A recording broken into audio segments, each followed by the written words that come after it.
on Sasha? He hasn't been ruled out yet, and he hasn't been cleared.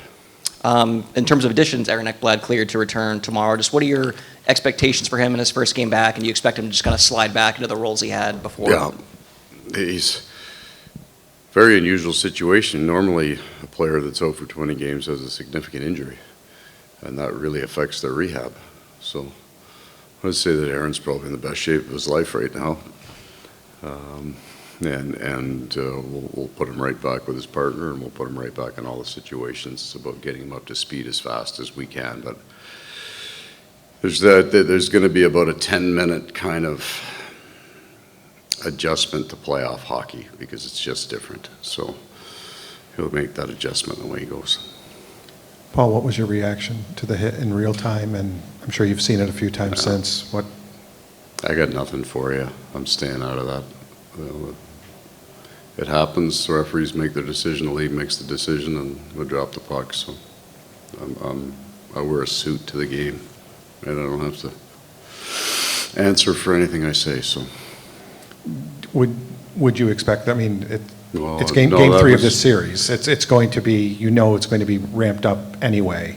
Do you expect that to add an element tomorrow? Or is there even an element to add with these two teams? I've just seen it both ways. I've seen it where everybody came to the rink, thought it was going to be, on fire, and it doesn't happen. I think we made a pretty significant shift in how we approach games halfway through last year to become a very disciplined team.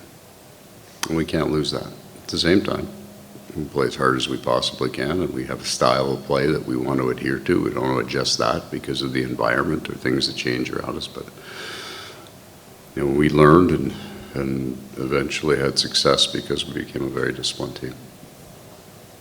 Nobody wants to lose a player like Sasha Barkov, obviously, but you guys have had to play without him in big games, and even most recently with this current crop of players. Does that kind of help tomorrow with if he's not going to play, with the preparation for what the lines are going to look like? It shortens it. I got 2 or 3 lineups set for tomorrow. And then we know what we'll go to if Sasha can't play. And the players that are going to play together will be the first time, and they'll all understand what they're doing. There's always a piece to your game that you think you've got right, and then there would always be more that you don't have the right handle on it. Every single playoff series is different. You can use your experience. You've seen this style before. I would say this is starting to become more similar to the Boston series last year, the number 2 Boston series. And I think that's what happens when you start doubling series over year. The first one's hard, the next one's nasty. It's just natural. So, no, I mean, I also think that gets beat out of you fairly early. The days you woke up happy, you lost the next game. Like, it just, honest to God, you start feeling good about where you're at or comfortable in this league, you lose. So, we did the game this morning.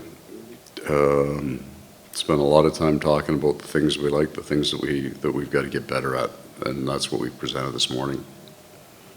Coach, obviously you're already 2 games into this series, but does the first home game of a playoff run mean anything? Does it feel a little bit different from the rest? Juice.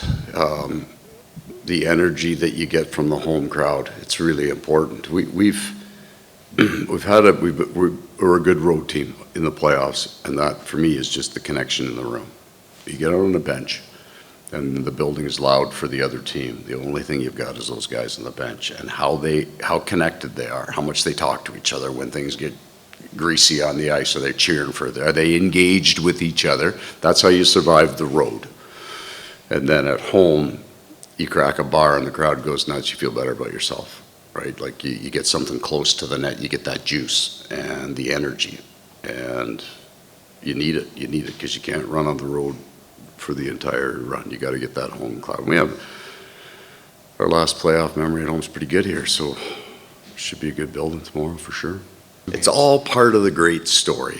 You're going to get a guy who gets hot, that is excited about it, and then when you got a guy like Schmitty who's got a big smile on his face every day and he's chirping all the time, everybody loves that, right? So you can always tell a guy how connected he is by how many nicknames he has. He's got a bunch. now, and it's a growing list.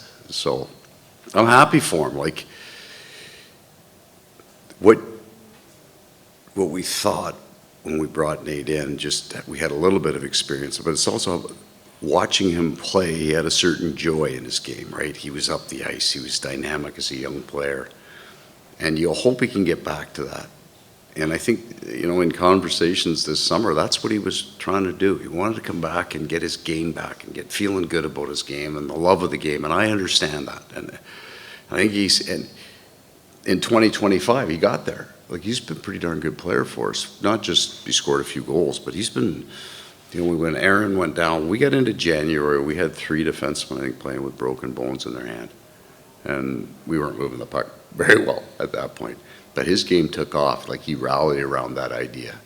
And I think he's just kept going. For game 3, just what does that do for the group, both on the ice and in the room? Obviously, it's a big body and a big presence for you guys. Yeah, it's huge for us. Obviously an elite defenseman, and he's definitely going to be a welcome addition for us. It'll just add even more to our depth. Evan, you guys have had plenty of opportunities the last couple of years to have the lead in a series. When you're down in a series, you know where the desperation comes from, obviously. How do you sort of match that when you are up in a series? I think you have to, your mindset can't change whether you're up or down in a series. I think that's the biggest thing. The next game is always the biggest one, and that's been our mindset going all the way back to last year, and I'm sure for the guys that were here going back a year before. And it's one game at a time, and it's, tomorrow's game's, the biggest one, right? It's a chance for us to take a serious lead in the series, and like you said, they're going to be playing with desperation, and it's just matching that. It's weathering the storm in the first 5-10 minutes and taking it to them after that. The thought would be some teams might take their foot off the gas, right? Saturday afternoon, your first home game, you're already up 2-0, that kind of thing. But with you guys' experience, you feel confident that that's not going to happen? Yeah, definitely. I mean, you can take it to the last game as well, right? They're desperate not to go down 2-0 at home, and we have that same mentality. It's a big game for us because to get a 2-0 lead on the road is huge, right? To take a 3-0 lead into a series is huge. So we'll be ready to go from puck drop, and we'll take a crack at it just like the first 2.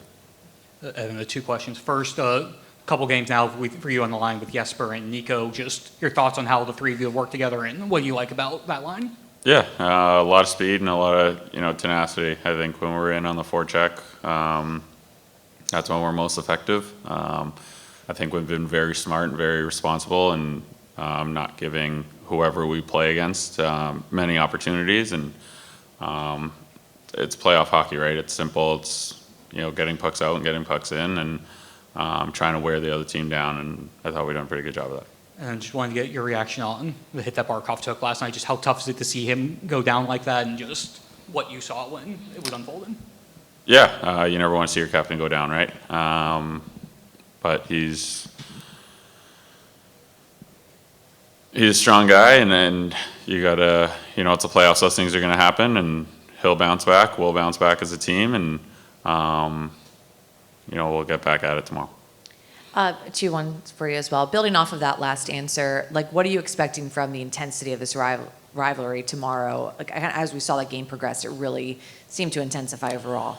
Yeah, I think as the more you play a team in the playoffs, the rivalry is going to grow, and I think you saw the same thing last year. There's always, the game 1, you're feeling each other out. Everyone comes out swinging. It's first game of the playoffs. Everybody's hitting, and then as the series goes on, it builds, and it takes one play here or there to really get the emotions into it. And I think not only our series, but you watch any series, as it goes on, you start to not like the other team more and more, right? It could be the first time you're playing against them, and things happen that you're playing a team 4 to 7 times in a row, right? You're not going to like them, and I think that's what you're seeing in this one. And Coach said last year, part of the run, like the emphasis was just on discipline overall for your group, kind of channeling all that emotion.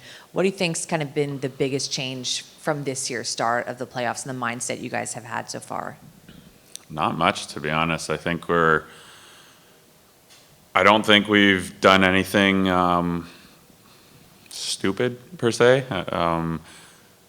It's playing between the whistles. I think that's the biggest thing in the playoffs.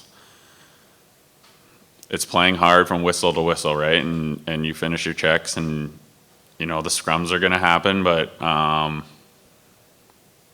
you stay disciplined to your game, and for the most part, I think we've done a good job of that. Evan, I have a question here. Going into the playoffs, I'm curious, did you guys go in feeling the pressure, the stress of having to play, or did you guys the fellas go in feeling relaxed and loose, and that's been the benefit? And obviously being two up, that's the benefit of playing loose. I'd say we went into it feeling confident. I think that was our mindset is, I think to each guy, we knew what we had in that locker room, and I think as long as we, pulled on the rope and, did what we were capable of doing, and kind of believing in one another that we were going to have success. So yeah, I think for a lot of us, we looked at, you look at our roster last year, you look at our roster this year, and the pieces are all there, right? So it's a matter of just executing, and we have a very mature group where if we're not executing, it's not really Mo yelling at us as much as the guy next to us, yelling at each other and being like that can't happen. So it's a mature group, it's a confident group, and I think that's what you're seeing on the ice. Nikita Kucherov, one of the top players in the NHL, most dynamic players, and you guys have been able to keep him in check. Could you talk a little bit about the defensive philosophy and just putting a body on him every time anywhere he is on the ice, doubling him up? In the last two series against him, he really hasn't done much against you. Yeah, I think it's definitely a team effort. In the playoffs, you get extra stingy, right? You get, like I said, you finish more checks. You're more hyper focused on the defensive side of pucks. During the regular season, things can get a little bit loose, and it's hard to play 82 games at a 100% elite pace, I guess. And I think when the playoffs hit, you focus on guys like that, right? Like, he's going to get his looks, he's going to get his chances. You can't necessarily stop a guy like that, but I think we've done a really good job as a team of just containing him and trying to keep him to the outside and not letting him feel comfortable. I think that's a good way to put it, and yeah, he's obviously a guy you pay extra attention to, and yeah, we've done that. Evan, until now, the only two defensemen to ever get game-winning goals in games 1 and 2 of the first round are Nick Lidstrom and Paul Coffey, and Nate Schmidt joined that club. One, how cool just is that? And two, what sort of a lift has it been that he's found a way to obviously manufacture quite a bit of offense here to start this series? Yeah, that's the playoffs, right? It's huge. You need contributions from everybody, and he's provided a spark for us, right? You go to game 1, and he gets that third goal, and it leads to the fourth one right after with the challenge in the power play, and then he gets I thought they came out really strong yesterday, which was to be expected, and got that early power play, killed it off, and then we get a goal right away, and thought that gave us a lot of momentum into the first, and yeah, and then we kind of just shut it down from there, right? And sometimes that's all it takes in the playoffs is one goal, and yeah, it's been huge for us. He's a guy that's always upbeat, very positive, very chatty, keeps the room light, and to see him get rewarded it's nice to see. Last playoff game for you guys here was Game 7 last year. I know you guys already played 2 games, up to nothing, but what does the first home game of a playoff run mean? Obviously, it's big for the fans, the community, but do you guys feel, is it almost like a restart? Is just the energy? I honestly didn't think about that till now, and it's given me a little bit of chills thinking about that. So, yeah, it'll definitely be a cool. It'll be an awesome atmosphere, a cool experience, and I'm really looking forward to it. So, thank you for that. Not bad. You guys are up, obviously, 2-0. You're playing well. What do you think you or the team can do better? We can be a little bit more confident with the puck, I think, especially I think going up 1 in yesterday's game, we laid off of it a little bit. We weren't as heavy on the forecheck. We weren't as crisp coming out of our D zone. That's not complicating things by saying, being more confident, but I think it's just when the play is there, when, you can make a tape-to-tape pass. We don't have to, chip pucks out all the time, stuff like that. So just being confident, I think as long as we're moving our feet and, getting in on the forecheck and playing strong, like playing tight defensively, there are plays to be made and as long as we're supporting each other, I think we can make those plays. And, but for the most part, I think as a team, it's, defending and we've done a really good job of that. And we're going to have to continue to do that to continue to have success. Thank you. All right. Thanks, guys. Have a great day. Thank you. For game 3, just what's that going to mean to the group, just both in the locker room and, of course, on the ice as well? Big thing for sure. Like on the ice, he's a great player. Been a part of the group a long time, and the locker room also, like a loud guy and a big character. So it's great to have him back. Niko, when that hit happens last night on Barkey, what is the first reaction from a teammate? Is it anger? Is it concern about Barkey? Just where does your mind go when you see something like that happen? Probably just see how Barkey is, like, for sure, like if he's okay, and that's my first reaction. Meeks over here. Back on Aaron Ekblad. During this stretch when you guys were without him, what did you guys learn about your blue line, your guys' ability to switch, mix and match with partners, and being able to figure things out without one of your key guys? And what did you like about what you guys were able to do in that stretch? Well, we have a deep teams, obviously, and we still had guys who had to step up, and I think they did a great job on his part. And yeah, like we've been switching the partners like last 2 years I've been here, so it's nothing new, and I think we can all play together. Like it doesn't matter too much. We felt the intensity of the rivalry as the game progressed, I think, really kind of heat up. And now, given that hit too, what are you anticipating to carry over into tomorrow's game? Well, the stakes are high, and the game is physical, so I expect the same, like nothing less.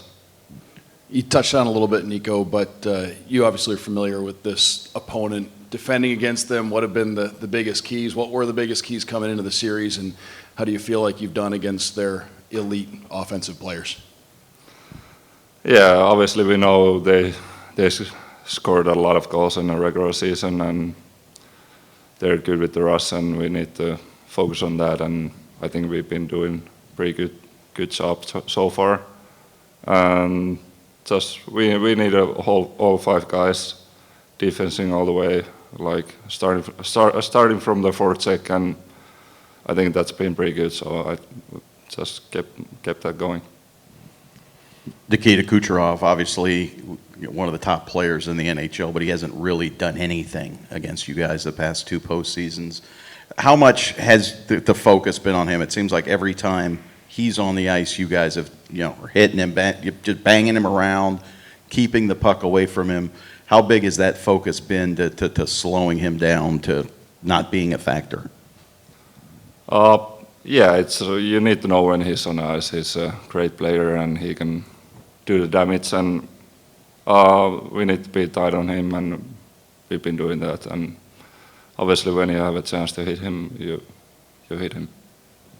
Last time you guys played a playoff game at home, it was Game 7 last year. Just how excited are you for tomorrow's game? Obviously, being up 2-0 is nice, but just to be back in your building, and just what do you expect the fan reception to be tomorrow for Game 3?